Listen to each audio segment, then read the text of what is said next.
한국경제TV 생생한 실전 투자 정보 와우퀵. 월 5,000원 커피값으로 투자 정보가 내 손 안에 배달됩니다. 와우퀵 N에서 만나요. 오늘장 흐름을 전일장과 간밤 나온 이슈들로 예상해보는 시간, 오늘장을 움직이는 이슈 안혜수입니다. 이번 주 첫 거래일입니다. 오늘도 성공 투자를 위한 다양한 이슈들 살펴보시죠. 먼저 핵심 이슈들부터 짚어봅니다. 미증시 이야기로 시작해보겠습니다. 뉴욕 증시는 AI 거품론 속에서 주가가 뚜렷하게 갈리는 모습을 보였습니다. 연준의 금리 인하 기대와 트럼프 행정부의 엔비디아 일부 GPU 수출 규제 완화 검토 소식이 시장을 들어올렸지만 그 안에서는 명암이 확 갈렸는데요. 알파벳과 마이크론, 인텔은 2에서 3%대 강세를 기록하며 AI 수요 확대에 대한 신뢰가 이어졌습니다. 다만 엔비디아 그리고 마이크로소프트, 오라클은 오히려 약세를 보이며 고평가 부담이 다시 불거졌는데요. 같은 AI 업종 안에서도 실적 모멘텀과 밸류 부담에 따라 강약이 갈리는 국면이 나타나고 있습니다. 다음 이슈입니다. 이번 주는 미국의 핵심 물가 지표들이 연속으로 공개됩니다. 25일 생산자 물가지수, 26일은 개인 소비 지출 물가 지표가 이어지고요. 같은 날 연준의 경기 판단에 담은 베이지북까지 발표가 됩니다. 시장은 이번 세 지표가 연준의 내년 금리 경고를 얼마나 인하 쪽으로 끌어당길 수 있을지 촉각을 곤두세우고 있습니다. 특히 PCE가 안정세를 보이면 위험자산 선호 심리가 살아날 수 있고, 반대로 재차 높은 숫자가 나오면 최근 반등장을 다시 흔들 수 있을 만큼 국내외 증시 모두 이번 주 경계 지표를 결과에 따라서 방향성이 크게 결정될 전망입니다. 세 번째 이슈입니다. 도널드 트럼프 미국 대통령이 우크라이나와 러시아에 제시한 평화안에 대해 최종 수정안은 아니다라며 수위 조절에 나섰습니다.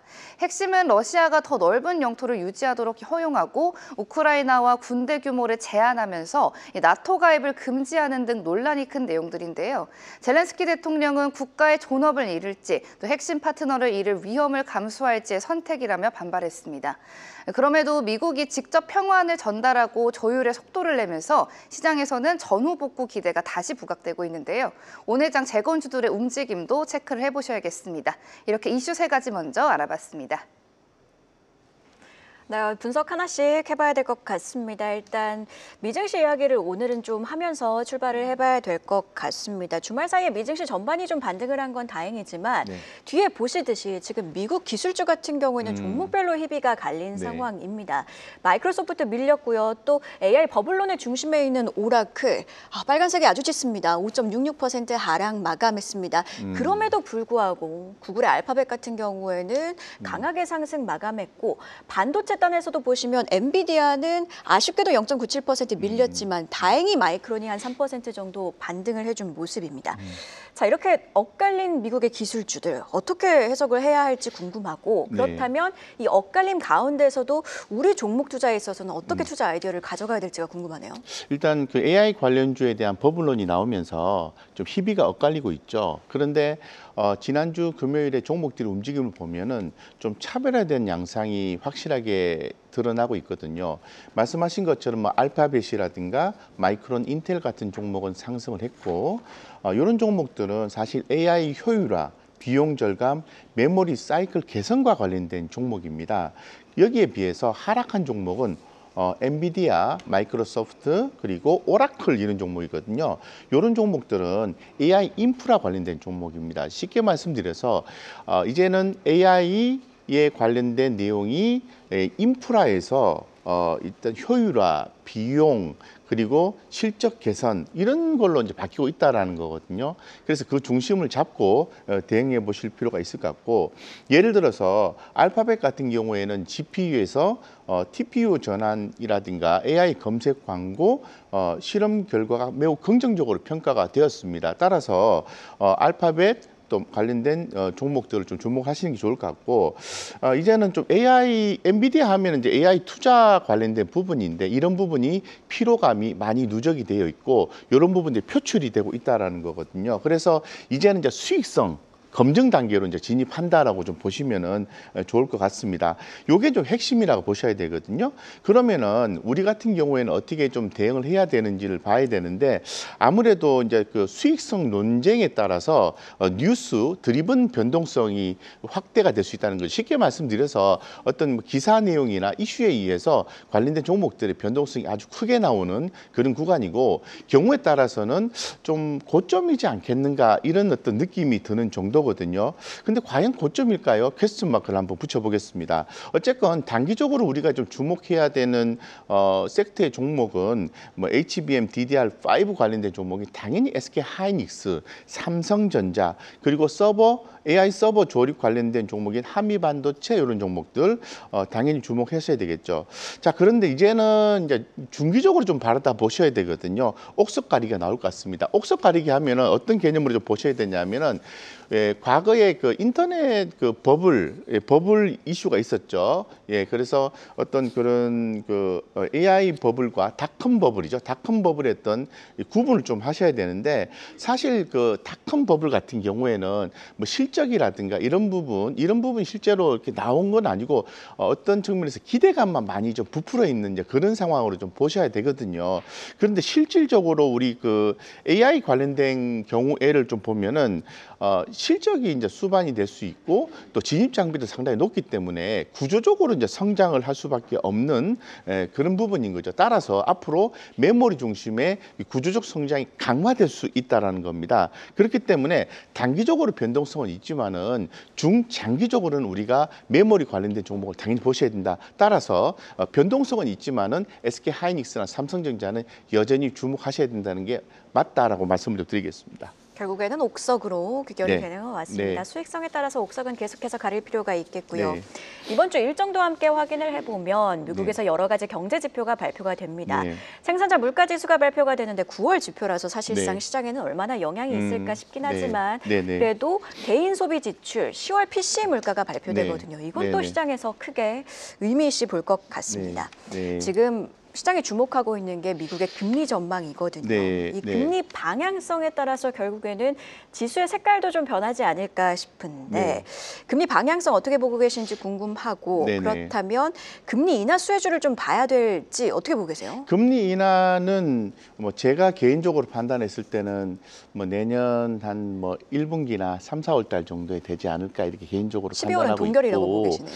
요즘 분위기가 그렇게 흘러가고 있는 것 같아요. 그래서 우리가 이제 그 부분을 뭐 예단을 한다든가 뭐 이렇게 그 사실 알 수가 없는 거잖아요. 그러면 현재 나와 있는 스케줄이나 내용을 보고 좀 판단하셔야 되는데 판단 기준에 따라서 시장이 어떻게 흘러갈 건지에 대해서 기준을 잡으시면 좋겠다 이런 생각이 듭니다. 이번 주 일정을 감안했을 때 뭐 25일, 26일 이렇게 매우 중요한 일정이고 거기에 따라서 금리의 향방이 좀 나올 수 있을 것 같고 현재 지금 조정을 받고 있는 국내 기술주에 대한 주가 흐름에 향방이 나올 수 있을 것 같다라고 간략하게 말씀을 좀 드리겠습니다.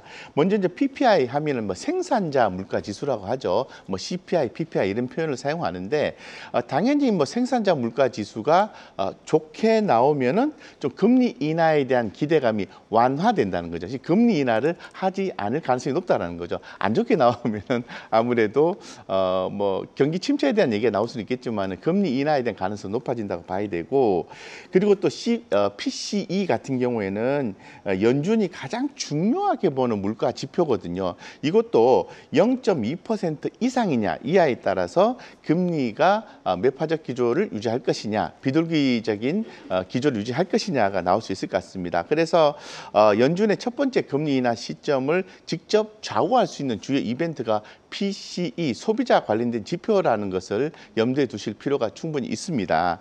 그리고 뭐 26일 같은 경우 연준의 이제 베이지북 관련된 부분이죠. 그래서 이 베이지북에서도 경기 둔화 시그널이 강화가 된다면 경기가 안 좋다라는 거잖아요. 그러면 아무래도 금리 인하가 금리 인하에 대한 논리가 강화될 수도 있다라는 겁니다. 따라서 우리가 이번 주 25일이면 화요일, 수요일 정도 되죠. 그래서 그때쯤에 시장의 방향성이 좀 정해질 수 있을 것 같다고 보고요. 제가 이제 더불어서 최근 시장의 어떤 흐름을 좀 봤을 때는 비트코인 가격이 이제 급락이 나왔습니다. 그래서 이런 거는 이제 기술주의 강제 청산 구조적 흐름이라고 보고요. 단기적인 어떤 수급 현상이라고 보고 있기 때문에 너무 전체적으로 펀더멘탈의 훼손이라든가 트렌드의 훼손 이런 걸로 보지 않았으면 좋겠고요.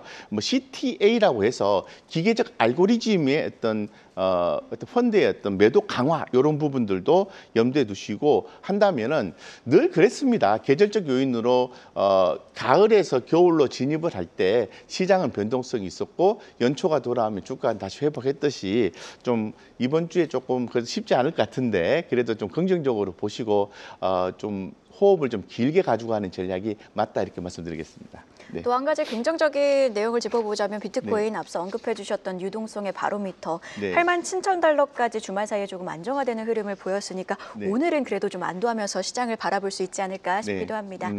시장이 주목하고 있는 이슈들 추가로 주목해 보시죠. 안혜수 캐스터 다시 연결합니다. 네, 오늘 장을 움직일 이슈들 몇 가지 더 짚어봅니다. 지난 거래일 원달러 환율이 1,470원대를 넘어선 가운데 정부와 국민연금이 다음 주 비공개 회의를 열어 환율 안정 방안을 논의하기로 했는데요. 최근 연금의 해외 투자 확대를 또 달러 수요가 구조적으로 늘면서 환율 상승 압력이 커진 만큼 정부는 연금이 시장 안정에 일정 부분 역할을 해야 한다는 입장입니다. 다만 국민연금은 수익성 원칙을 고수하고 있어서 두 기관의 입장 차도 변수로 남아 있는데요. 전략적 환해지 재가동 가능성부터 자산 배분 조정까지 다양한 카드가 거론되는 만큼 회의 결과가 환율 흐름의 분수령이 될 전망입니다. 다음 이슈입니다. 금리 방향을 가를 마지막 힌트, 이번 금통위는 동결의 무게가 실립니다. 먼저 수도권 집값이 다시 들썩이면서 금리 인하가 자칫 부동산 시장의 열기를 자극할 수 있고요. 1,470원대까지 치솟은 고환율 상황에서 금리를 낮추면 원화 약세를 더 키울 수 있다는 부담이 큽니다. 마지막으로 반도체 중심의 국내 경기 회복 흐름이 뚜렷해지면서 굳이 지금 통화 정책으로 경기 부양을 서두를 필요는 없다는 상황이란 목소리가 나오는데요. 전문가들도 이번 회의는 만장일치 동결 가능성이 높다고 보고 있어서 시장은 향후 인하 시점에 더 집중하는 분위기입니다. 마지막 이슈입니다. 네이버와 두나무의 빅딜이 마침내 고비를 맞습니다. 네이버 파이낸셜과 두나무가 오는 26일 각각 이사회를 열어서 주식 교환안을 논의하기는데요. 통과될 경우 두나무는 네이버 파이낸셜의 자회사로 이동하지만 지분구조상 송치영 두나무 의장의 단숨에 최대 주주로 올라서는 만큼 네이버 금융 플랫폼의 지배 구조가 크게 바뀌는 국면입니다. 시장에서는 스테이블 코인 사업과 두나무의 신규 투자 확대가 가능성까지 거론되면서 관련 테마가 꿈틀거리는 흐름인데요. 기술주 금융이 결합하는 대전환의 첫 단추가 이번 이사회라는 점, 투자자 입장에서는 놓칠 수 없겠죠. 관련 주들의 움직임 이번 주 관전 포인트가 되겠습니다. 지금까지 안혜수였습니다. 네, 환율 이야기로 이어가도록 하겠습니다. 원달러 환율 같은 경우에는 그래도 다행히 주말 사이 야간 거래에서 1,471원까지 내려오긴 했습니다만 1,470원 위에서 계속 움직이고 있는 상황이고 지금 실시간 댓글을 보니까 월급을 달러로 받아야 되는 건 아니냐 이런 뭐랄까요 좀 슬픈 댓글까지 달리고 있는 상황입니다. 이런 가운데 정부와 국민연금이 비공개로 환율 안정 대책을 논의할 예정이라고 합니다. 향후 환율 전망 어떻게 보고 계실까요? 일단 최근에 이제 고환율 정책에 대한 부분은 좀 장기화 우려된 우려를 좀 많이 표명을 좀 하고 있더라고요. 그래서 일단 환율에 대한 어떤 상승에 대한 배경을 좀 보면은 아무래도 뭐 이런 부분을 좀 해소를 하기 위해서는 이번 비공개 회의가 예정이 돼 있고 여기에서 이제 국민연금의 역할이 굉장히 중요하다라고 좀 보고 있습니다. 그래서 국민연금의 어떤 환해지 전략의 조정 여부, 과연 조정할 것인가 이런 걸 좀 봐야 되는데 사실 상당히 좀 뭐 좋은 답변이 나오기까지에 대한 가능성은 좀 제한적이다라고 좀 볼 수 있을 것 같고요. 두 번째는 이제 해외 투자 매수 타이밍의 조절을 통해서 환율이 좀 조정이 될 수가 있거든요. 그런데 실질적으로 이 부분에 대해서도 그 논의는 좀 많이 되겠지만은 뭐 단기간 내에 어떤 구조를 변경한다든가 이런 것도 좀 쉽지는 않을 것 같다는 생각이 듭니다.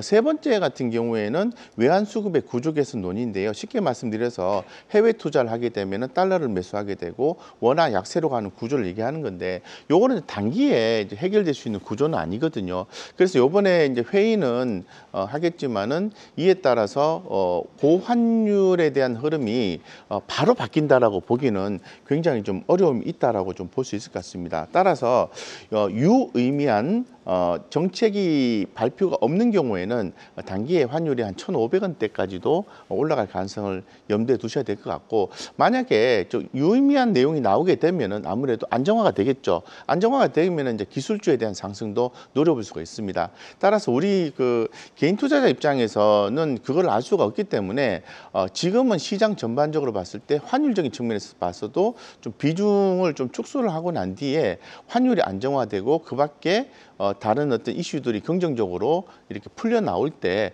다시 또 비중을 확대하는 그런 유연한 투자 전략과 안정적인 투자 심리 유지하는 게 굉장히 좋겠다라고 말씀드리겠습니다.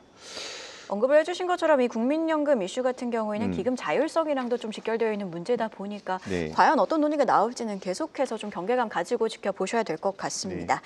자, 마지막으로 세간의 주목을 받았던 네이버와 두나무의 합병 이슈, 드디어 이번 주에 이사회를 열고 주식 교환 안건을 좀 상정할 예정입니다.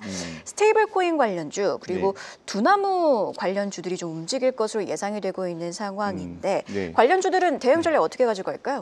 일단 기본적으로 우리가 뭐 합병 이슈에 의해서 관련주들의 움직임이 당연히 나오겠죠. 그러면은 이 관련주는 단기적으로 이제 대응을 하시는 게 맞습니다. 맞는데 가장 중요한 건 뭐냐면은 이 스테이블 코인, 특히 이제 스테이블 코인 하면은 주로 많이 얘기하는 게 US 달러를 기반으로 한 스테이블 코인, 뭐 테더나 뭐 서클 뭐 이런 걸 얘기하는 건데 주로 이제 테더를 얘기하게 되는 거죠.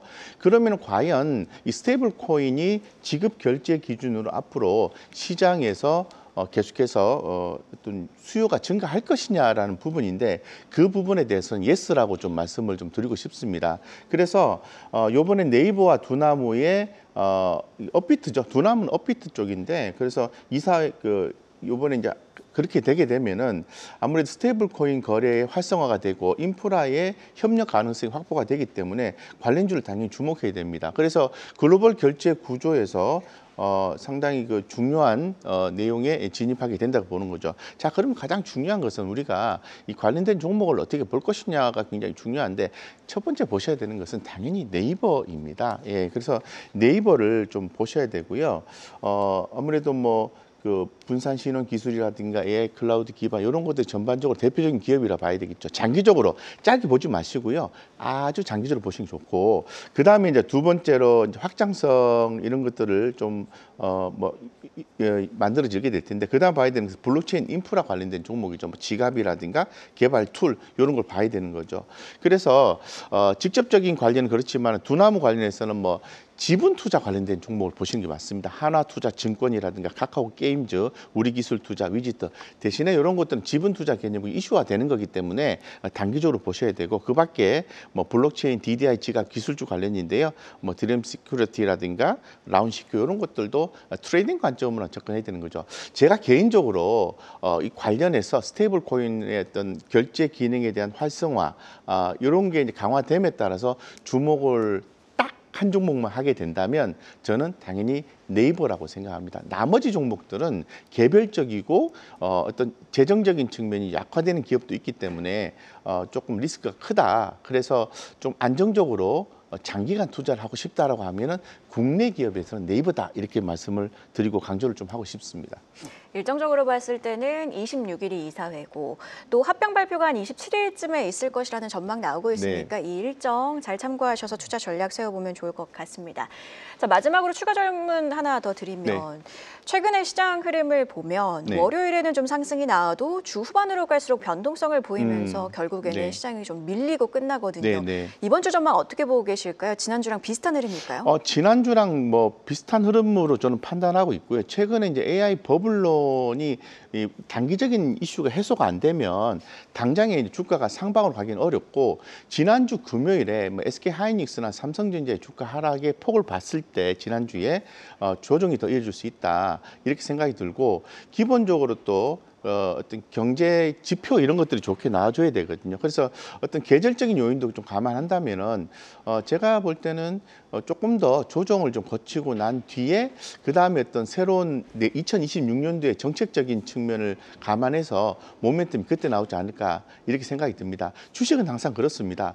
시장이 좋을 때는 좋은 얘기만 하고요. 안 좋을 때는 안 좋은 얘기만 하거든요. 너무 휩쓸려서 투자하는 전략은 바람직하지 않고 개인 투자자분들은 좀 대형주 위주로 해서 많이 투자 최근 하고 계시잖아요. 너무 흔들리지 않고 투자하시면 좋고 과하게 올라온 거는 조금 비중 조정하시고 밑에서 올라오는 종목들 있잖아요. 예를 들면 금리 인하가 된다 그러면 뭐 바이오 관련주라든가 ESS 관련된 2차 전지 종목들, 대표적인 종목들 이런 것들 장기간 이렇게 좀 매집해 나간다면 좋은 성과 있을 수 있다 이렇게 말씀드리겠습니다. 네. 마지막으로 해주신 조언이 좀 와닿는 것 같습니다. 시장이 좀 악재만을 바라봐도 그래도 개인 투자자들은 자기 종목에 대한 믿음을 가지고 기준을 가지고 투자를 해야 된다 이렇게 강조를 해주셨습니다. 지금까지 주식투자연구소 곽영훈 대표와 함께했습니다. 고맙습니다. 계속해서 다양한 경제 이슈를 알고 싶다면 구독과 좋아요, 알림 설정 부탁드립니다. AI 캐스터 권미정이었습니다.